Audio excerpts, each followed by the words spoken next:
manual করে এটা প্রমাণ কি এই যে আমাদের আঙ্গুল হাইপার এক্সটেনশন হয়ে গেছে তাই না ঘুরে আঙ্গুল এই হাইপার এক্সটেনশন মানে আমরা ম্যানুয়াল করি আপনি ম্যানুয়াল তেমন করেন না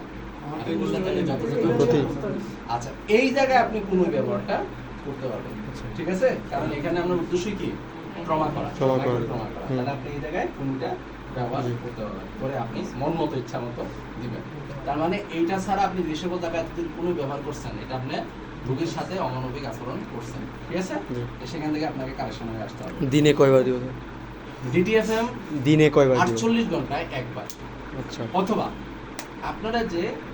ওন হিলিং করছেন না ওন হিলিং মানে আঘাতপ্রাপ্ত টিস্যু পুনরায় ভালো হয়ে যাওয়া তাই না যে আঘাতপ্রাপ্ত টিস্যু যে ভালো হয়ে যাবে এটার একটা নির্দিষ্ট টাইম আছে এটা আপনারা অর্থোপেডিক্সেও করছেন এটা আপনারা জেনারেল সার্জারিতেও করছেন সেখান থেকে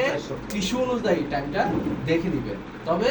আমাদের ক্ষেত্রে ম্যানুয়াল থেরাপিতে আসার পরে আমাদের রিসার্চ বলে যে সেটা 48 ঘন্টায়